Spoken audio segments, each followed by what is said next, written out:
Uh-oh, Richard.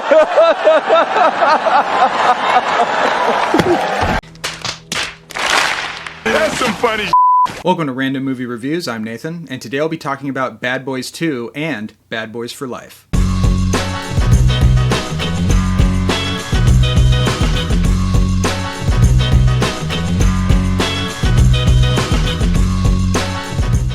So, earlier this month, I did a video talking about Michael Bay's 1996 film The Rock, starring Nicolas Cage, Ed Harris, and of course the late great Sean Connery. And I entitled that video Michael Bay's Only Good Movie, which is an understatement. I don't think The Rock is just a good movie. I think it's a fantastic movie, truly one of the great 90s action blockbusters of our time, a personal favorite of mine. It's just a movie that I don't really get sick of. I've seen it so many times and I'm going to see it so many more times in the future. It's kind of everything I want in a really big, ridiculous, but fun, genuinely well-made action movie. In that video, I briefly mention my history with Michael Bay. I talk about how I don't really respect him as a filmmaker, and as far as all of the other movies I've seen of his, I find him to be very loud, very obnoxious. I find his sense of humor to be incredibly juvenile and irritating. I also find the way that he films and edits his action sequences to be so overbearing and nauseating that it actually gives me a headache. All problems that I don't have watching The Rock, hence why it's my personal favorite and only good movie of his, in my personal opinion. But after I did that video, I was kind of curious to go and watch a Michael Bay movie that I hadn't seen from beginning to end, but I've seen parts of and, am very familiar with and just had a feeling I wouldn't like it.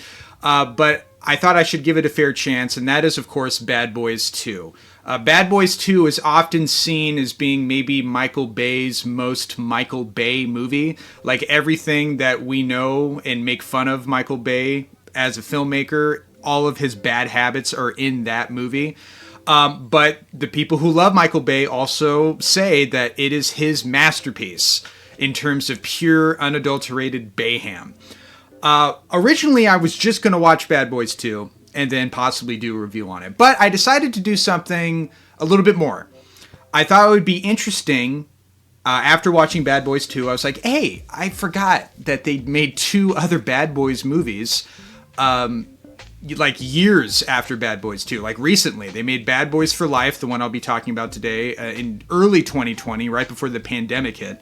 And then they made the next movie, Bad Boys Ride or Die, last year. So, and those sequels were not made by Michael Bay. They were directed by the duo filmmakers Adele and Bilal. I hope I'm pronouncing their names correctly. Who weren't primarily well-known filmmakers, and the Bad Boys movies were kind of their chance of making their mainstream debut in terms of making a big blockbuster movies. So I thought it'd be interesting to do kind of a compare and contrast between Bad Boys 2, the last Bad Boys movie that Michael Bay made, and Bad Boys for Life, these new filmmakers making a Michael Bay movie that's not made by Michael Bay. So that's kind of the premise of this video. So we'll start with Bad Boys 2, and then we'll go into Bad Boys for Life. So Bad Boys 2. What can I say about this movie that really hasn't already been said?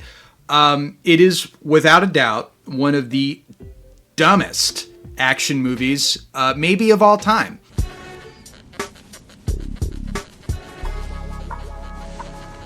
Michael, there's a papa rat humping the shit out of this mama rat. Like I mentioned at the beginning of this video, everything that Michael Bay is known for and why he doesn't often get respected as a filmmaker, all of those elements are in this movie. Really bad, obnoxious comedy, off-putting moments of mean-spirited comedy and a nihilistic tone. Way too fucking long. This movie is 2.5 hours long, and the story, the plot, is about 90 minutes worth of an actual plot, and it gets stretched out to an ungodly 2.5 hour runtime, which is just fucking ridiculous. Women are treated like sex objects and are puns for lowbrow misogynistic humor. I mean, everything about this movie feels like it was made by an angry, edgy 12-year-old numbskull. Now, everything that I've said about this movie in a negative way is also why a lot of people love this movie. Patrick H. Willems, who's a well-known movie YouTuber who makes a lot of interesting videos that I'm a fan of, made a video a couple years back, a two-parter actually, talking about Michael Bay. He talks about Bad Boys 2, and he kind of briefly breaks down all of the crazy elements in this movie that makes Bad Boys 2 kind of the quintessential Michael Bay movie. And he mentions all of the elements that people will either love this movie for, or they will either hate this movie for. So here is a list of things that happen in Bad Boys 2. Will Smith fires 2 guns while jumping through the air. The camera follows the bullet in slow motion going through multiple bottles, Martin Lawrence's butt, and then exploding through the neck of a KKK member. The camera literally does upskirt shots. Gay panic jokes, 7-Eleven product placement, a shot of rats having sex, a Michael Bay cameo, a car chase where the heroes run over corpses, knocking the head off of one of them.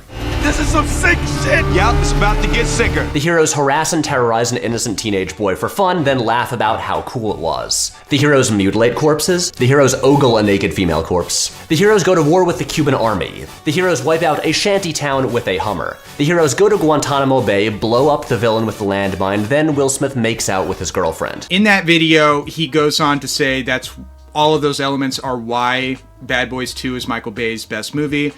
And I would counter argue that all of those elements are why Bad Boys 2 is a terrible movie. I will say that there are elements of this movie that are entertaining. There's a crazy car chase that turns into a shootout, that turns into cars getting thrown off a truck and exploding. And I mean, it is so over the top, so insane, so nonsensical, but it's actually fun to watch, and it's hands down the highlight of the movie in terms of like a really crazy, exhilarating car chase sequence that at times is, like I mentioned, overstimulated, and the way it's edited can be kind of headache inducing, but it is without a doubt the most fun sequence of the movie. And there are even some comedic moments that made me chuckle mildly to myself, but honestly, so much, this is a movie, and I mentioned this in my Letterboxd review. For anyone interested, I'll put a link to my profile in the description below. I mentioned this in my Letterboxd review that Bad Boys 2 gets so close to becoming a fun, dumb action movie,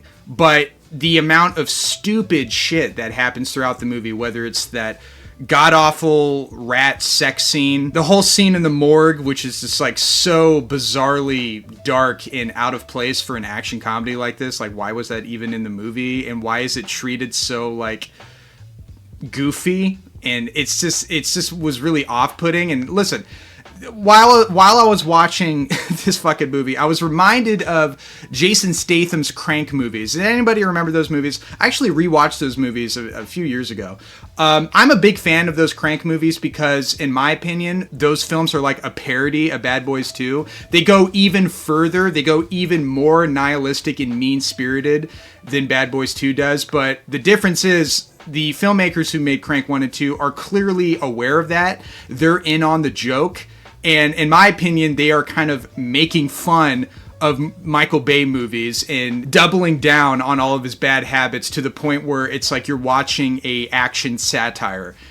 And it's so over the top that it's also, you just can't take your eyes off of it. So I'm not against movies going for it. What I am against is really bad, tonally inconsistent filmmaking, which Bad Boys 2 is that from beginning to end. I can acknowledge some of the action is fun. I can acknowledge that there are some comedic moments that are fun, but I also can't ignore how so much of this humor is just bad, racist, sexist jokes that have aged like milk. And listen, I grew up watching Chappelle's Show, okay? So I have no problem with like edgy material when it actually has a little bit of clever or any sort of effort put into it. But all of the humor in this movie is the most lazy, lowbrow, nonsense bullshit. But I also can't deny that there is like a unique badness to Bad Boys 2 that makes it stand out amongst other bad action movies. It's so bad and also so absurd and insane with its action sequences that it does stand out in a way, for good or for worse, is memorable, okay? So that leads... I didn't even really mention the plot to Bad Boys 2. I mean, the Bad Boys 2 doesn't even really have that much of a plot. Both Mike and Marcus have to go after this Cuban drug dealer, and they throw in Marcus's sister, who is an undercover DEA agent, and everything surrounding that plot is in service for car chases, explosions, people getting shot, bad comedy, scenes that go on for way too fucking long that are pointless and stupid.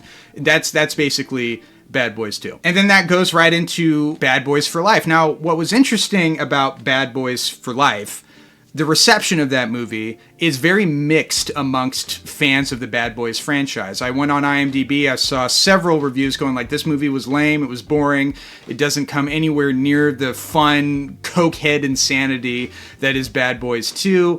And then I went on YouTube and I saw a bunch of YouTubers ranking the Bad Boys franchise, and they put Bad Boys for Life as their number one favorite Bad Boys movie. Here's my ranking of the Bad Boys films. Bad Boys for Life delivered everything that I loved from the first two films, but also made our two leads more vulnerable. Today we're talking Bad Boys, so let's rank the 4 movies. Bad Boys for Life. I was shocked with how much fun this was after all of these years. New style, new directors. Is it going to work? Are they going to have the chemistry? Is there going to be an emotional subplot with great supporting characters? The answer is yes. What is up, everybody, and welcome to my ranking of the Bad Boys franchise. But coming in at number 1 for me, which still is a surprise, is Bad Boys for Life. So I went into Bad Boys for Life thinking I was going to like it more because, you know, there were a lot of people who said it was better than the previous Bad Boys movies. It's not Michael Bay directing. And I was like, okay, maybe we could have like a Top Gun Maverick situation where I don't care for the previous films, but this could make me become a fan of the franchise. And what was surprising was Bad Boys for Life is a very generic, bland action comedy. And as I was watching the movie, I actually began to miss the cokehead energy of Michael Bay's previous entry in this series, which is Bad Boys 2. Because the thing about Bad Boys for Life is that the plot takes place 17 years after Bad Boys 2. Mike and Marcus are still partners, but Marcus is looking to retire again, which was a big subplot in Bad Boys 2, where like he wants to retire because Mike isn't insane. We're going to talk about the characters. I'm going to talk more about the characters in the context of Bad Boy for Life, because I'm going to point out why this series and why this buddy action comedy just doesn't work for me, because they can't even follow the basics of what makes a good buddy action movie. And so in the beginning of the movie, Mike, Will Smith's character, gets shot, and this is the catalyst for the rest of the movie, in that Mike wants to get revenge for being shot because he's so much of an egotistical douchebag that he can't get over the fact that somebody beat him. So he has to prove himself by getting revenge of this biker who's involved with this hitman gangland assassination situations that have been happening in the movie. These criminals keep getting killed. Mike was one of the people on the list. We find out later in the movie that the person that's a part of these assassinations was a woman that Mike was involved with romantically. She had a son while she was in prison, and that son happens to be the son of Mike. No, I am your father. That's some funny I know. It's like that's a crazy original plot line that I've never seen in a movie before, that a father has to go after his son. That's crazy. That's the thing about Bad Boys for Life, is that every fucking thing in this movie has been done a million times before. The constant bickering between our two buddy characters to create forced comedy. I have to go after it's my son who's behind all of this. Like, the plot twist that a family member that's close to the bad guys is behind this. Like, we haven't seen that in a million different action movies. It's just, there's no originality. There's no energy. Everything in this movie is so fucking sanitized, from the really lackluster, very poorly done action sequences that have very distracting digital effects, horrible green screen with compositing shots, and like weird uses of CGI to make Will Smith look like he's actually fighting or doing these crazy stunts, but you can tell by the way it's shot that it's digitally altered in a way that's so obvious and off-putting, and it's made the movie age like shit. And as I was watching the movie, and the boring plot and the boring character shit and just boring, it made me actually appreciate Bad Boys 2 even more. Which is crazy, because Bad Boys 2 is a movie that thoroughly annoys me on so many different levels. Like, on paper, I should really like Bad Boys 2, but it's too long and too fucking stupid for me to get any actual enjoyment out of it. But I did miss some of that manic, absurd, mean-spirited energy. I feel like that should have been sprinkled at Bad Boys for Life in a way to make it more entertaining, and it just wasn't. And now we'll get into why. I mean, these movies I'm just not a Bad Boys fan. I did see the first Bad Boys movie years ago. I thought it was a mildly entertaining but mostly underwhelming generic buddy action movie.